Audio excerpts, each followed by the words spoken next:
Okay, Scorpio, this is for you. About ito sa iyong pag-ibig at sa sitwasyon mo. Okay, Scorpio? Tingnan natin.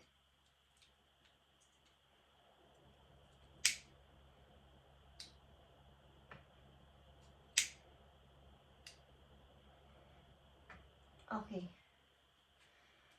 So, unahin natin ang iniisip sa'yo ng iyong person, guys. Okay?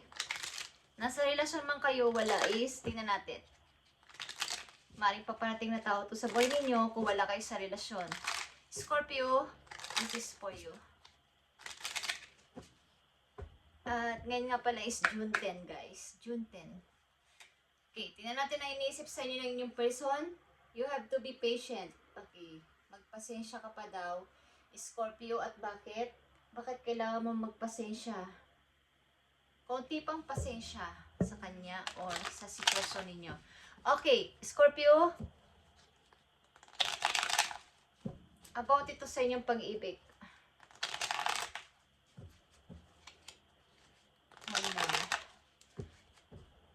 Okay. About sa mga Scorpio, pag-ibig ninyo, guys. June 10, 2026. Mula ngayong June 10. Sapagkat siya ay busy, okay? Konting pasensya pa sapagkat ako ay nag-iipon ng pera para sa future. Okay, so you have to be patient, Scorpio. At kung kayo may kilalang Gemini sa inyong chart is happy birthday sa kanila, guys. Okay, sa mga Scorpio na nandito sa reading is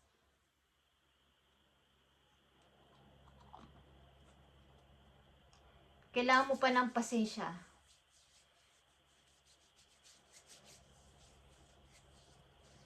Maaring nag-iipon ng iyong karelasyon sapagkat para sa future ninyo. Marami mong pagsubok ang dumating sa inyong relasyon is maaring may pangarap ito para sa inyong dalawa. Okay? Tingnan natin ang unang message dito. You're mine forever and ever. Okay? Sapagkat gustong-gusto ka niya. Gustong-gusto ka ng person na to, ano man ang inyong mga pinagdadaanan sa ngayon sa buhay, is sinasabi niya sa'yo na you're mine forever and ever. So kayo ay maring nasa relasyon, Scorpio, sa mga Scorpio na nandito sa reading, kayo ay nasa connection. Tingnan natin ang unang message. Knight of Cups. The Hangman, guys. The Hangman. And the Queen of Swords. And the Six of Cups. Kayo ba ay may tampuhan ng iyong karelasyon? At ang person na to ay maaaring, di ko alam kung temporary kayong hiwalay o umalis to sa inyong tabi. Okay? Umalis or something kung saan siya pumunta. Hindi kayo nagkaroon ng closure. But andito yung plano niyang pag-forward sa iyo para humingi ng sorry. Okay? Para ikaw ay amuin.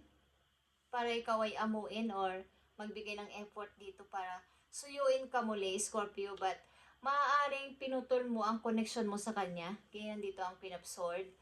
Pinutol mo ang connection mo sa kanya. Maaaring may hindi kayo pagkakaintindihan. Ito ba ay tapos na? But andito yung your mind forever and ever. Maring nag-iisip ito para sa future niyong dalawa, Scorpio. Trabaho siya ng trabaho.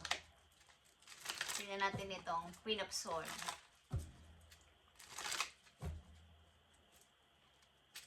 Someone is stuck.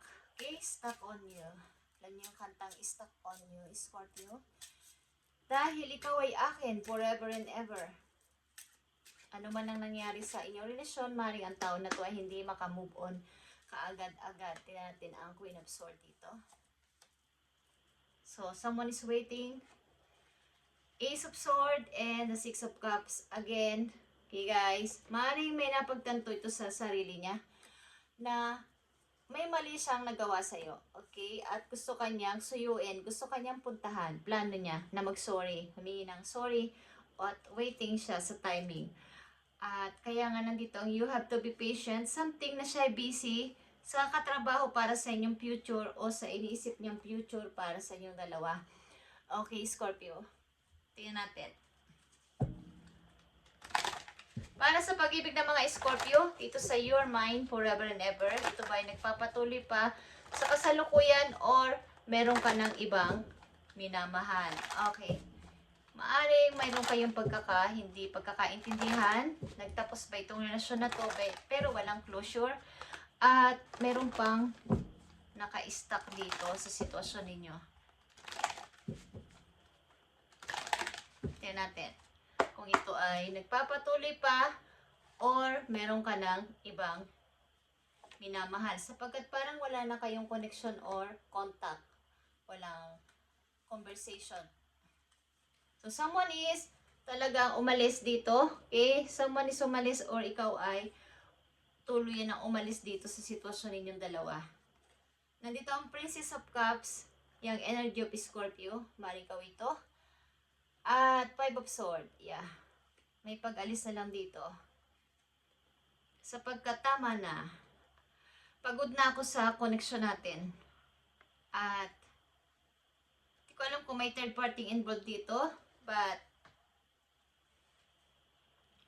maaring kung ikaw ito, meron kang ibang nagugustuhan na sa inyong kasalukuyan, kaya need nyo nang magpatuloy. But meron ditong, siguro may control issue kayo sa inyong relasyon.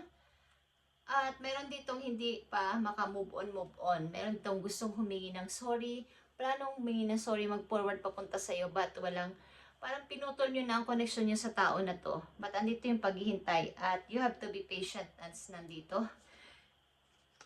Gusto niyang ng mahaba pang pasensya mula sa iyo. I need to sorting out first before I come to you. Maaaring meron siyang mga dinadala ngayon sa sarili niya. Maaaring may mga problema pa siyang gustong isolve muna bago ulit mag-forward papunta sa iyo.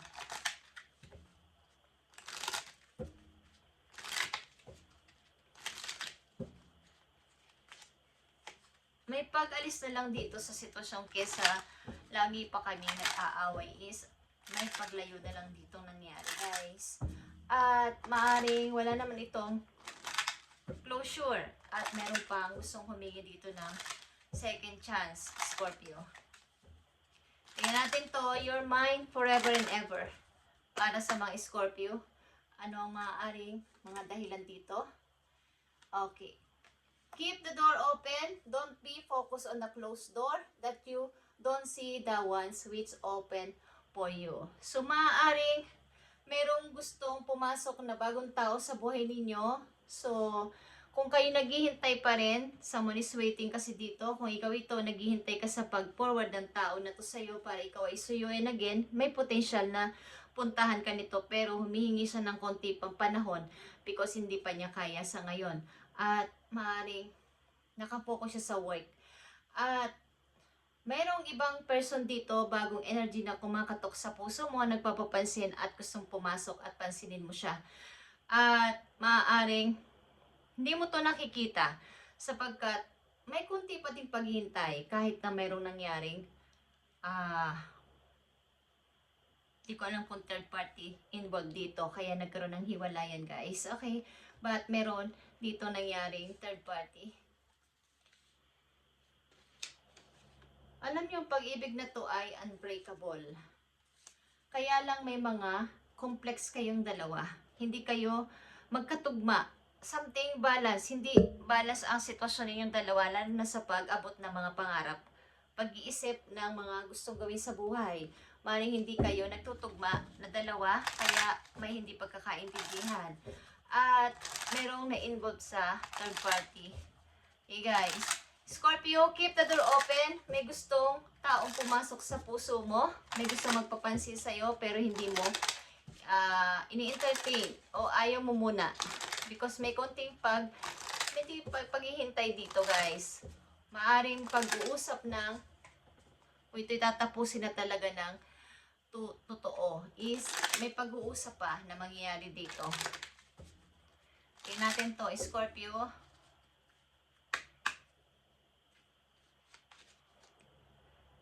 Okay. May mga nagte-text dito at nagme-message pero ina-unsend. Meron pa rin kayong feeling sa isa't isa, kaya lang, hindi talaga, mayroong pride din dito na nangingibabaw. Kumbaga is, may gusto mag-message, pero hindi tinutuloy. Something na nauuwi na lang sa hindi pagkakaintindihan o hindi na lang, parang, kumbaga, nami-misunderstood, okay? Nami-misinterpret ang iniisip ng isang tao kapag hindi talaga, pagkulang talaga sa communication. Okay. Meron ditong nagme-message pero binubura. Hindi na lang itinutuloy. Gustong sabihin ng kanyang feelings pero hindi na lang tinutuloy. So sa inyong kalagayan, maaaring may paghihintay at may mga gustong pumasok na bagong energy sa inyong buhay, bagong tao, is hindi nyo napapansin. At meron pa rin ditong maaaring pag-regret o something panghihinayang. Kaya lang, ang person na to ay may gustong gawin pa sa buhay. May gusto pa siyang patunayan. At maaaring pagtrabaho ito. Sobrang subsub sa trabaho. At gusto niyang maghintay ka. Meron pa siyang aayusin para dito sa inyong relasyon. Mayroon pa siyang gustong linisin. Okay. Kaya natin ang payo sa inyo, Scorpio. So, andito ulit ang patience, guys. Okay, nagpapatuloy dito ang word na patience. You are being reminded that persistence is what is necessary to attain your goals. You need to be patient and trust that the universe will help you through your challenges and divine timing. Success is guaranteed. Magsasucess ka dito sa mga pinaplano mo rin sa buhay kung dadagdagan mo pang iyong pasensya at pag-trust na mangyayari ang mga bagay na ginagawa ko, pinaplano ko at mga gusto kong pasimulan sa tamang timing. Hindi ko ito mamadaliin sapagkat may process talaga lahat ng bagay. Okay, Scorpio. Sa pag-ibig man o sa career is merong process ang kapalaran. Kung kailan ang tamang panahon, tamang oras, tamang timing ng mga mangyayari sa buhay ng isang tao. Okay? But success is guaranteed dito. Magsasucess ka dito. Kung ano man itong mga iniisip mo, papasimulan mo at ginagawa mo na sa kasalukuyan is magsasucess ka. Dagdagan mo lang ang iyong pasensya. At sa pag-ibig din na to is kailangan din ng patient. At mahal na mahal ka ng tao nito, kaya lang is may mga gusto pa siyang patunayan sa sarili niya at kaya siya umalis. Meron siyang gustong ipagmalaki sa'yo pag meron na siyang kakayanan na ipagmalaki sa'yo, saka siya siguro magpapakita, saka siguro magpo-forward papunta sa'yo. Kaya lang kailangan dito ng paghihintay kung kaya mo siyang hintayin. Kaya meron man sa'yo ditong hindi kayo nawawalan ng mga tao nagkakagusto sa inyo kung kayo babae o kay lalaki man kayo, may mga nagugustuhan kayo, but andito yung hindi nyo masyadong nakikita si Lucky at maaaring itong pag-ibig na to nakaraan man to o natapos man pero walang pagtatapos na official is something na malaki ang kaugnayan sa inyong buhay. Malalim ang pinagsamahan nyo kaya hindi to basta-basta forget na lang ng ganun-ganun lang sa inyong puso. Okay, Scorpio? At andito ang inyong last message.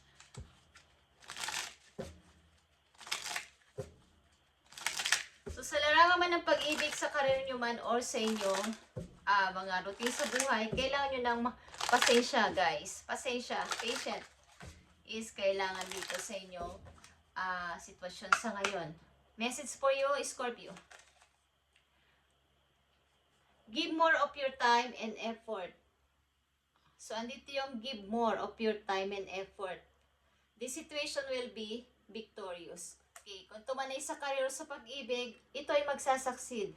Magsasucess ito. Success is guaranteed nga. Sabi sa inyo ninyo mga guides. Okay, at kailangan mo lang dito ng time and effort. kung ano man itong mga ginagawa mo na to, sa career mo man o sa pag-ibig. Kailangan talaga ng patient. Okay, guys?